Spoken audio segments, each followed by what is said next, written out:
Video like जरूर कर लीजिए और ऐसे वीडियो लगातार फ्री में पाने के लिए चैनल को तुरंत सब्सक्राइब कर लीजिए और बेल आइकन को जरूर टैप कर लीजिए ताकि आगे भी सारे वीडियो आपको मिलते रहे। यूट्यूब में फॉलो करते हैं तो प्लीज ये वाला फ्री टेलीग्राम चैनल जरूर ज्वाइन कर लीजिएगा। सारे नोटिफिकेशन सारे अपडेट यहीं पे आते हैं, ध्यान रखिए। नमस्कार दोस्तों, स्वागत है आपका सीसेट प्रिपरेशन के इस यूट्यूब चैनल पर। साथियों, आज की इस वीडियो में हम लोग यूपी पीसीएस प्री 2025 के लिए सीसेट हिंदी के टॉप 250 क्वेश्चंस की सीरीज में एक और महत्वपूर्ण क्लास के साथ हाजिर हैं, जिसमें प्रश्न संख्या 181 से आगे बढ़ेंगे। देखिए, इससे पहले की वीडियोज़ अगर आपने नहीं देखी है तो आप प्लेलिस्ट में जाकर के ज़रूर देखिएगा। यह सीरीज़ यूपी पीसीएस प्री के साथ साथ अन्य जितने भी एग्ज़ाम हैं जहाँ पे हिंदी के प्रश्न आते हैं, सबके लिए समान रूप से उपयोगी है। तो चलिए साथियों, शुरू करते हैं आज के इस इंटरेस्टिंग क्लास को। इससे पहले एक ज़रूरी सूचना है, अगर अंतिम समय में आप अपने लेवल को बूस्ट करना चाहते हैं तो ज्ञान सर एजुकेशन एप्लीकेशन से आपको मॉक टेस्ट जरूर लगाना चाहिए। प्रक्रिया बहुत ही आसान सी है। प्ले स्टोर से आपको एप्लीकेशन इंस्टॉल करके सीरीज़ को ज्वाइन कर लेना है, या फिर ये स्क्रीन पर जो नंबर दिख रहे हैं आप इनमें से किसी भी नंबर पर कॉल या व्हाट्सअप करके भी कोर्स की जानकारी ले सकते हैं। ये ज्ञान सर का व्हाट्सअप नंबर है, आप यहाँ से व्हाट्सअप के माध्यम से जुड़ सकते हैं। चलिए अब बढ़ते हैं अपने प्रश्नों पर। तो प्रश्न संख्या 181 यहाँ पर दिया गया है। महान व्यक्तियों में भौतिक वस्तुओं के प्रति यहाँ पर रिक्त स्थान है, इसकी पूर्ति करनी है। विकल्पों में से एक शब्द यहाँ पर आएगा, पाई जाती। तो देखिए, जो महान व्यक्ति होते हैं वो भौतिक वस्तुओं के प्रति बिल्कुल भी ध्यान नहीं देखते, एकदम उनसे निर्लिप्त रहते। निर्लिप्त मतलब उसमें समाहित न होना। तो इसका सही उत्तर हो जाएगा निर्लिप्तता।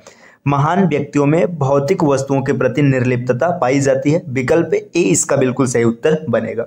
चलिए आते हैं अगले प्रश्न पर। प्रश्न संख्या 182।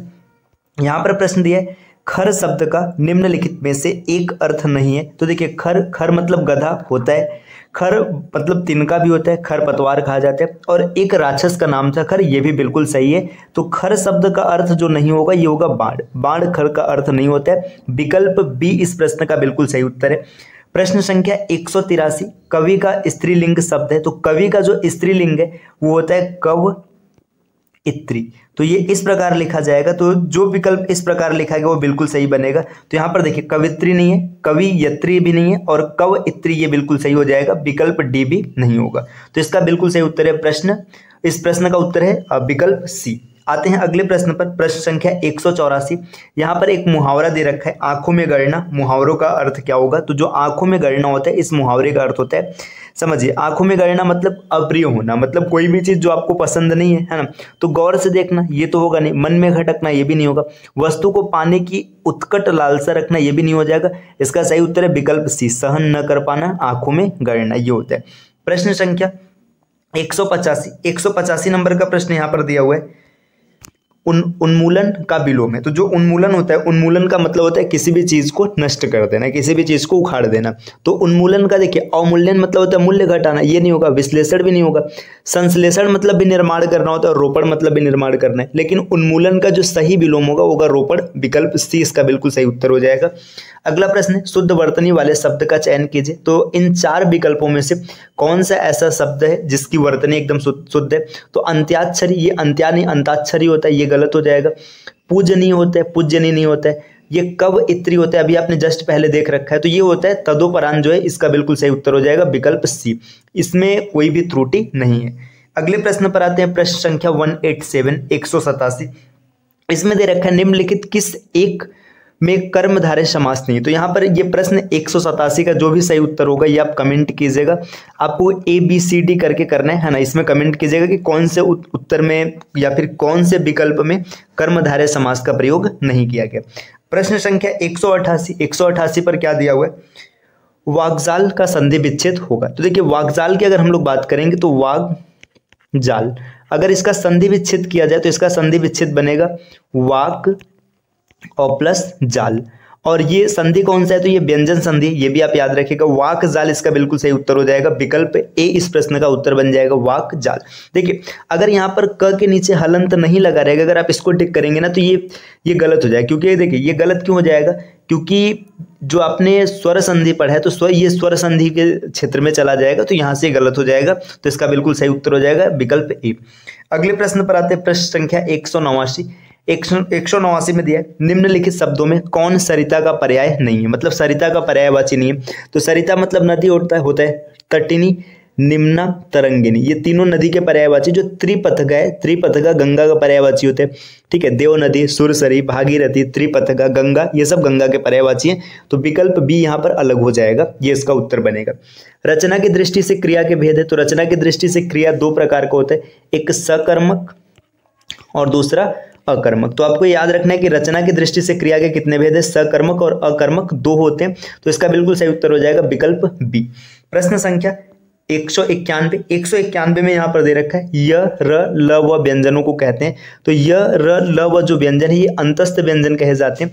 अगर व्यंजन की बात करेंगे तो क से लेकर म तक ये जो 25 व्यंजन होते हैं इसको स्पर्श व्यंजन कहते हैं, याद रखिएगा, क से लेकर म तक। इसके बाद देखिए य, र, ल, व ये अंतस्थ व्यंजन होते हैं, ठीक है। स, ख, स, ह ये उष्म व्यंजन होते हैं, ठीक। इसके बाद देखिए यहाँ पर अगर आप बात करेंगे ड़ और ढ़, ठीक है, ढ़ और ढ़ ये द्विगुण व्यंजन होते हैं, ठीक। तो इस तरीके से आप चीजों को समझ सकते हैं। यहाँ पे इसका बिल्कुल सही उत्तर हो जाएगा अंतस्थ व्यंजन। अगले प्रश्न पर आते हैं, प्रश्न संख्या 192। देखिए 192 से 195 के लिए आपको क्या दिया है, यहाँ पे निर्देश दिया है ना। आपको इस गद्यांश को पढ़ना है और इस गद्यांश के आधार पर जो प्रश्न पूछे जाएंगे उसका आपको उत्तर देना है। तो चलिए हम लोग गद्यांश को देखते हैं, इसमें क्या दे रखे हैं। देखिए भाषा का प्रयोग दो रूपों में किया जा सकता है, एक तो सामान्य जिससे लोक में व्यवहार होता है, मतलब बताया जा रहा है कि भाषा का प्रयोग कितने प्रकार से हो सकते हैं, और दूसरा साहित्य रचना के लिए जिसमें प्रायः अलंकारिक भाषा का प्रयोग किया जाता है। देखिए भाषा दो तरीके से यूज होता है, पहला तरीका है मतलब सामान्य तौर पे जिससे लोगों में बोलचाल किया जाता है, और दूसरा जिसमें साहित्यों की रचना की जाती है। साहित्यिक रचना के लिए प्रयुक्त भाषा लोक भाषा का कार्य करते हुए भी उससे भिन्न होती है, क्योंकि इसमें कवि की कल्पना भी काम करती है तथा उसे परिमार्जित रूप से प्रस्तुत करती है। विद्वानों का अनुमान है कि जब से संसार में साहित्य का सृजन आरंभ हुआ है तभी से अलंकारिक भाषा प्रयोग में लाई जा रही है। संसार का प्राचीनतम ग्रंथ ऋग्वेद तथा आदि महाकाव्य रामायण इस बात के प्रत्यक्ष प्रमाण है। अब देखिए आगे बढ़ते हैं, आगे क्या दिया है गद्यांश में। इन दोनों रचनाओं में अलंकृत भाषा के उत्कृष्ट उदाहरण प्राप्त होते हैं। संसार के समस्त कवियों तथा साहित्यकारों ने इसी प्रवृत्ति का अनुकरण किया है। वस्तुतः अलंकृत भाषा के अभाव में काव्य नहीं कहलाता। अगर आपने अलंकृत भाषा का प्रयोग नहीं किया है तो काव्य के जैसा नहीं होगा। इसी बात का समर्थन करते हुए कहा भी गया है कि अलंकार विहीन कविता विधवा के समान होती है। आचार्य भामह का भी कथन है कि जिस प्रकार किसी रमणी की सुंदरता अलंकारों के बिना पूर्ण नहीं होती, उसी प्रकार साहित्य भी आभूषणों के बिना शोभा नहीं पाता।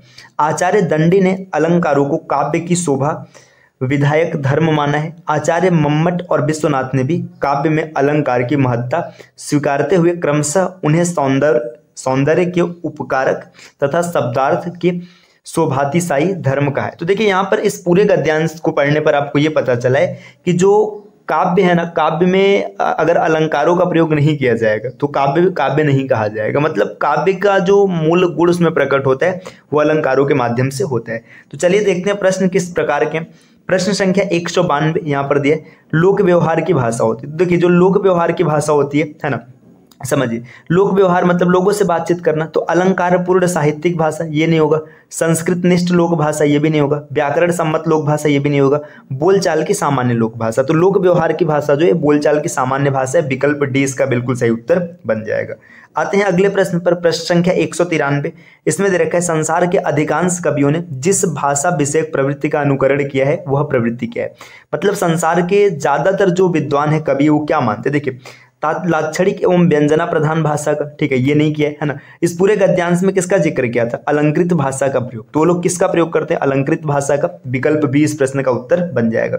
अगला प्रश्न यहाँ पर देखिए दिया है, शब्दार्थ के शोभातिशायी धर्म अलंकार के समर्थक आचार्य हैं। तो देखिए ये इसमें आपने अभी अभी गद्यांश में पढ़ा था। देखिए यहाँ पर अगर आप देखेंगे तो यहाँ पर देखिए ये दिया गया है, रुकिए यहाँ पर दे रखा है कि देखिए आचार्य मम्मट और विश्वनाथ ने भी काव्य में अलंकार की महत्ता स्वीकारते हुए उन्हें सौंदर्य के उपकारक तथा शब्दार्थ के शोभातिशायी धर्म का है। तो देखिए मम्मट ने क्या कहा है कि उपकारक है और विश्वनाथ ने क्या कहा है शोभातिशायी है ना। तो इसका बिल्कुल सही उत्तर हो जाएगा विश्वनाथ। तो इसका सही उत्तर हो जाएगा विश्वनाथ, विकल्प ए।